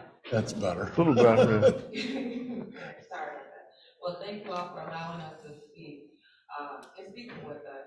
Earlier, you touched on about the, violence in the community and having a tip hotline. Are there gonna be things put in place regarding like retaliation if a person does contact the hotline? They don't have to worry about, their information being shared. That is something that I know occurred throughout Chicago when I attended college there. The first thing my father said was, do not make a phone call to the police from your phone because the police will tell the person that you're complaining about. And I did see that multiple times when I lived on the east side, when I lived on the north side. I moved back here during the pandemic to assist my elderly parents.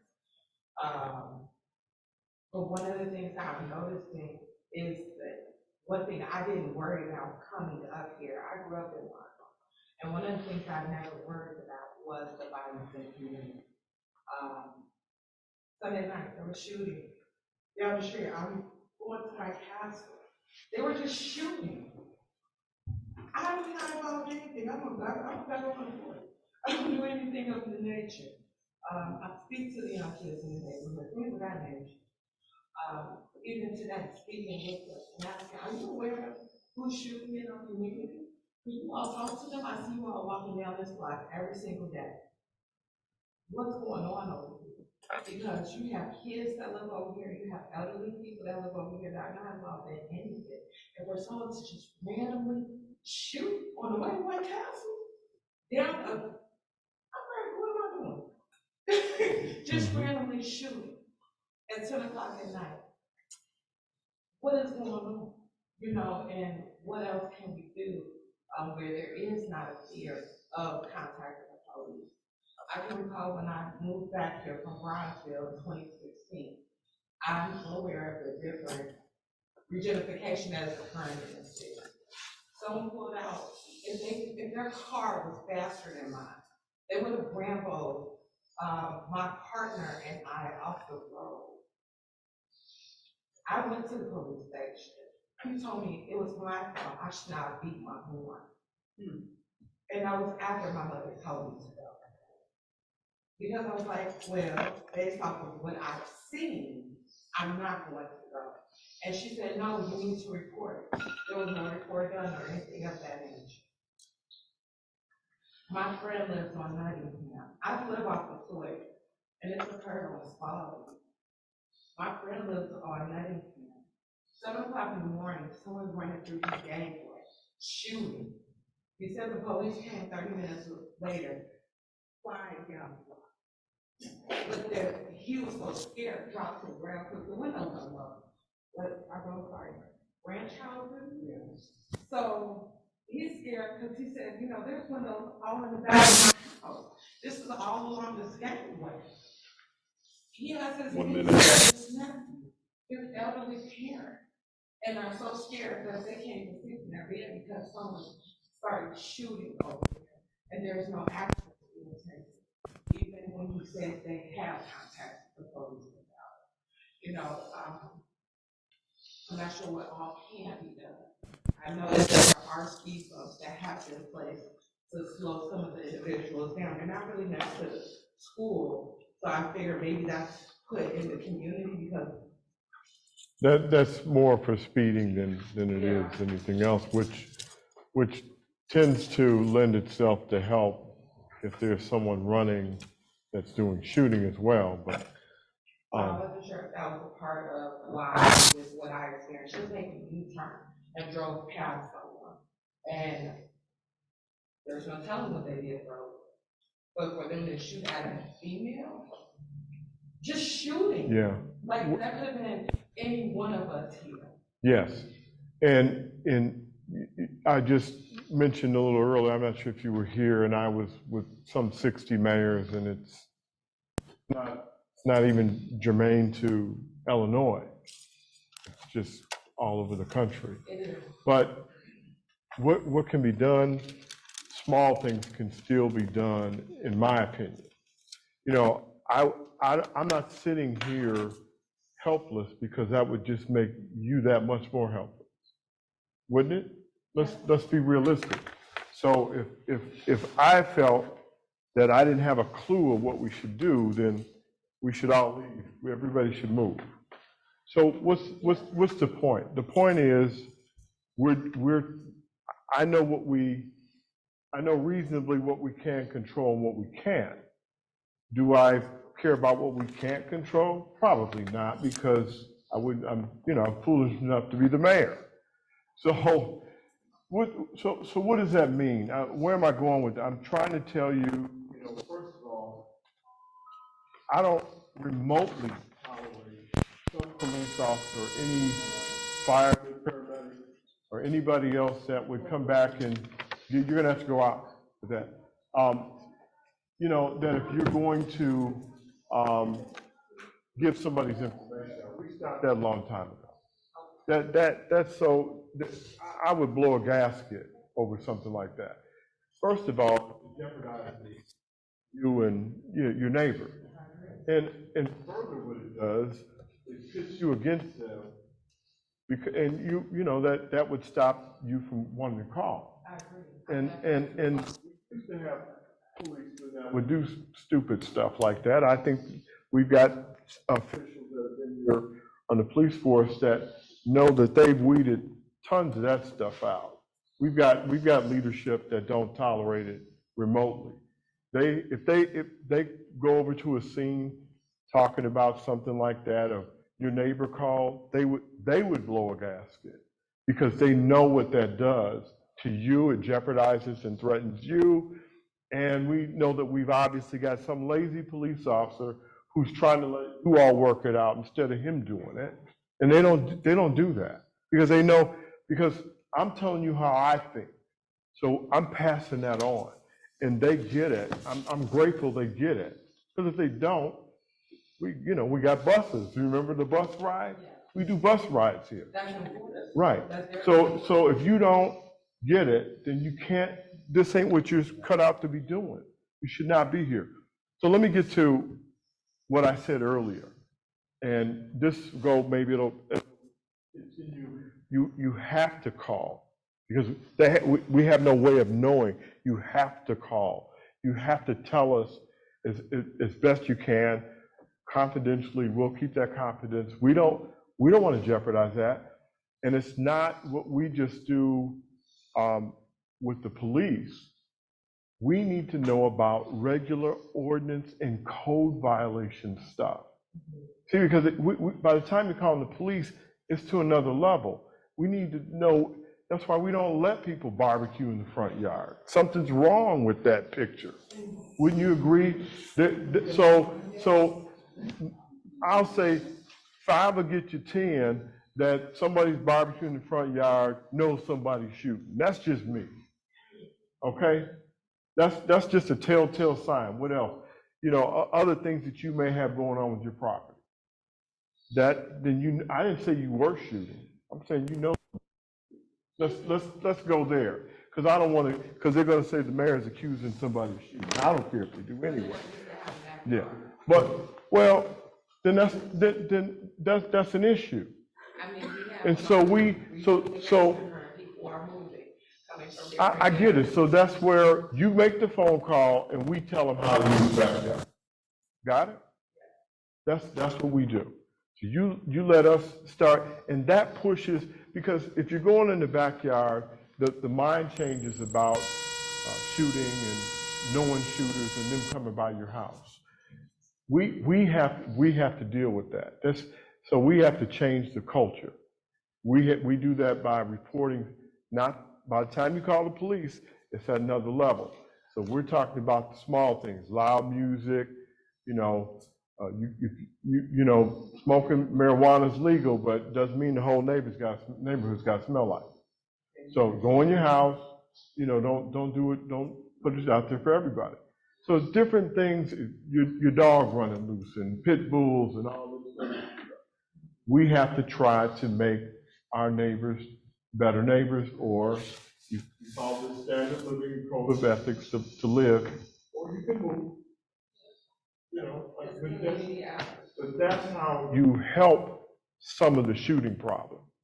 Because I can tell you that a few towns over, they have less shooting by the way they live. So we have to do the same here. It's no different. I agree. Okay. That's a conversation I had with, a number of young men that I saw around the industry. I made it my business to do my work on my front porch, so that I could see the young men walking down the street and I could speak to them individually. Well, be careful with some of that now, but that's good. I but- did, Okay. because at the end of the day, we have to have community engagement. That's If fine. I'm scared to talk to people in my community, what am I? No, So, I agree. I Do agree. you know who is you? Those were my questions. Do Okay. you know who is you? Right. If you do, if you don't, can you please have conversations with other individuals throughout this community? Because this could be your mother, this could be your sister. What street do you live on? On Sawyer, 162nd Sawyer. So, is that you, Alderman Jones, or? That's me. Or, okay. So Please that really touch made me bases better. with Alderlady McDowell, after the meeting, so you can touch base with her, Yeah, okay? thank you. And we'll be working on things, like I said, with code department and things of that sort. That's on my mind every day. I see code enforcement all day, they come down my street all day, so I see them. But that happened, I'm in the financial market, I work for the government, I do a number of things. So I'm up at different times. I could go to White Castle at 2:00 in the morning. Right. And Right. 12 o'clock, 10 o'clock. That Yeah. happened at 10 o'clock. But my friend said that they were shooting on Nottingham, that was 7 a.m. on Sunday. Right. When I was speaking to one of the gentlemen that was walking down my block, he said he was shot off 163rd 4 months ago. And he ran towards the police station. He said there were police cars sitting right there and did nothing. So they observed the situation. It's kind of scary. Well, I can certainly, we'll visit that, the chief's here, he hears that, and there's another chief here, so we'll visit those things, but Now, I don't know their names, you know, I don't know these individual persons. I'm literally. No, that's just like, okay. hey, come here. All right, but get a hold of Alderman McDowell, our time is up here with you, okay? And all I need is one person, I need, some lights on my block, I need 2955 Sunset. And on my end is black. Alderman McDowell's that you? And when the people come, when they drop me off, they can't. 29. House number. Okay. Yeah, that is. If I walk out there. Okay, so, Mike, please let Canterbury, please talk up to here to the dais, please. Now, is the light out? No, ain't no light on that end. We don't have light poles. We don't got no light We've been poles. putting light poles for 5 years. And I asked him last time I was at a meeting. There are street lights there. What you're saying is that you want more, correct? Remember I called about the light being out, I contacted you, Alderman, and I contacted Mayor last year. Yeah. Still waiting. Okay, well, You said you were gonna put new lights in. Alderman, Still waiting on that. then, Gangway is pitch black. okay, Alderman, we'll have to revisit that and get with Alderman McDowell and pass it on. Okay, I've got the address, and we'll address it. Okay, Ms. Johnson, you're not up yet. You gotta let them finish, okay? They're up, okay. Okay, thank you. All right. Who's next? Who's that? Jack Harris. Okay, yeah. We'll deal with it. You have 3 minutes. Okay. I just have 3 things to say. One, they still billing me for sewage that I don't have. And I want to still looking for a place to file for buses. I would like to know we have 2 non-for-profit that one in the north, one in the south. We want to know if it's possible that we can get put up, the system, the AC system. Is there a way you could do it on property that's permitted. You asked three things. What was the first one? It was about, you want to, if you can make a copy of the bill, I can look into that. You want to get that up to my office, I'll take a look into your sewer. Who's got it? Yeah. Okay, well, then me and you should talk about that tomorrow, okay? Okay. Oh. We have not gotten to any of the parking issues that people are having just yet. Ms. Johnson, you're gonna have to be quiet while we're up here conducting. Okay, okay, all right. So we haven't addressed any parking issues for the businesses like we intend to do in the future as of yet. So if you want to keep looking wherever you want to look, you can continue, but we have not addressed that just yet. We've looked at different ways that we're going to try and tackle it in the future, but we are not there yet. Well, they're saying that they get 850 places, 900. I went to it. That means if you want to sell it, every time you find somebody who alive, they will stop it because you said you would put houses there and you would don't for business. So you say that you all have it guys down in the city. I'm not familiar with what you're talking about at all, Mr. Harris. Well, I can add this, because I talked to him, he said, the city owns the property, now a lot of things he just let it go because every time he tried to put something there, they would block it. And so, Where is that at? At 150 Quake Street, right? There's on the corner there, there used to be a wood place there, where they went business, then right across the street from that. Another house there, next to that house, all the way from the water number, 30 about 900. It rolled up the number of wood there, but he said that you all say there would be a home or something. But anyway, that's why he couldn't sell it. So he said that the city owns it. And I don't know if that's fact or not. Yeah, I'm not sure, Mr. Harris. If you want to contact us and talk and give us some information about it, you can call Mr. Champion. We can try and figure out what's going on down there. Okay. All right, thank you. Jay Johnson. You know you only got 1 minute because you were talking. I'm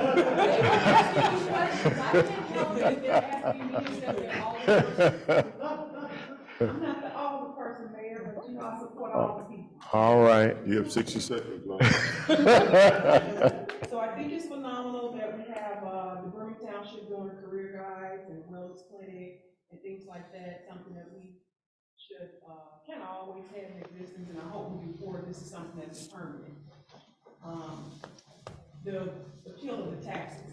Many of us are astute enough to do that, you know, when our township opens up, but too many people don't. So Alderwoman and different alderpersons, it would be great if you guys can really push that initiative, say, hey, it's time for River Township, let's go appeal those taxes. Because again, throughout the years, I've been here 16 years, I've never seen anyone in the township with me. Amen. I'm serious. Yes. Also, it's phenomenal that Buddy Bear is coming. I don't know what we're gonna do with that spin a wash thingy next to Jehovah's Witness. So it's like the same thing coming? No, they're different. You know? Yeah, this is. Because they're like bristle brushes, and some of us are like hair and car wash. So I know like Attorney Miller, he's probably not gonna take his Audi to Buddy Bear. He's probably take his Audi to him. I took. Don't laugh at me all the No, time. Attorney, you know it's the truth. he'll take his car. There's. You're not putting on the bristles. This isn't Bristol. No, Buddy Bear is not like that. You know, also, I also want to know, a lot of these new businesses that's coming, Buddy Bear mentioned that they have like 401k and things like that, but how many of our constituents are they hiring? How long does it take to be vested in this 401k? And also, all the businesses, I would love to see maybe a certain percentage higher from Markham or within our community, so we can make sure folks are trained and, just getting what they need. Also, the big rig trucks, like we have a lot of, entrepreneurs who drive large trucks and they park in residences, and we have a lot of wear and tear on the streets, so I was hoping, I know we spoke earlier in the years about maybe having an affordable parking area for them, so I just wanted to know where we were on that. And also, lastly, the solar panels. I know that President Biden spent a lot of money into energy efficiency and just bringing everyone up to code. There's a lot of free money for people to save, and we have a lot of low-income residences here in Markham. So I was hoping that maybe we can partner with the state and the federal government so that a lot of our residents can have these solar panels. Thank you. Thank you. Champion, you know about that? Yes. Okay. Yes, we are, yes, we know Okay. about it. So we have some meetings scheduled with that, with solar. Okay, great. Thank you. Aretha Johnson? Hey, Mayor, Thomas and I just had a conversation about it because they're in that space. Oh, okay, great. Okay, good, Right. that's good news. I think she is too. I have complaints that I've been trying to get handled. I do speak with Ms. Hampton all the time. I pull up and I discuss a lot of things with her as far as on the block. I live on Paulina, 164th and Paulina. I started parking my car, instead of parking it in my driveway, I park it on the street to keep people from parking and throwing trash in front of my house on a daily basis. Markham pulled up and they gave me a ticket for parking there between 3 and, the hours that we can't park there at night. My question is, why they don't give anybody else a ticket that park in front of my house? Because you're parked there, they can't. My address and my house. In front of you? Parking in front of my house, because other people are steady parking there, leaving their cars there all night, leaving their cars there for days. What, you mean if? Not in front of your house. Yes. Wait a minute.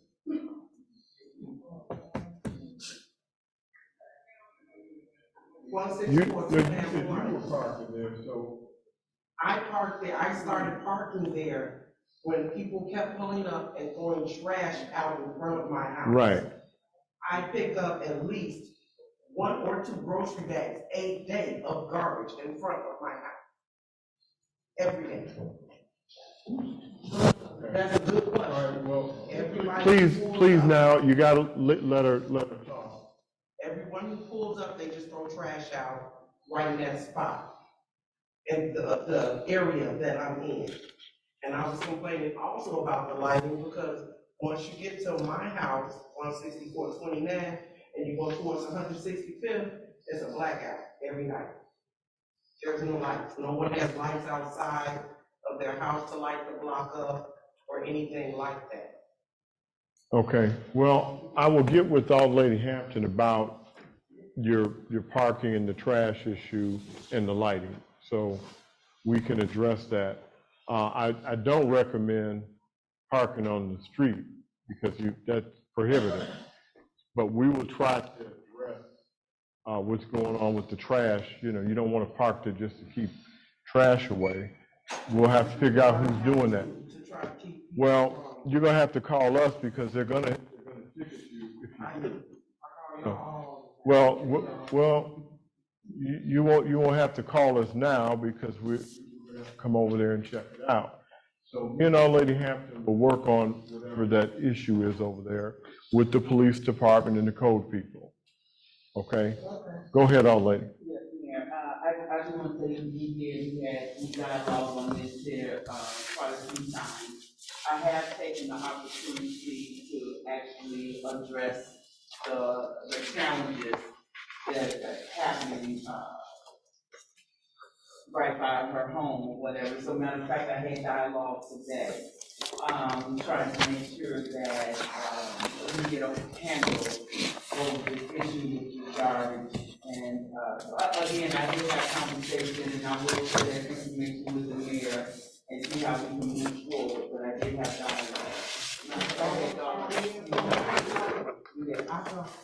Okay, thank you, thank you. Okay, motion to close the meeting to the public? Make a motion to close the meeting to the public? Aye. Okay, do we have a motion to adjourn? Okay, all in favor? Aye. Aye, ayes have it. Thank you. Good night, everyone.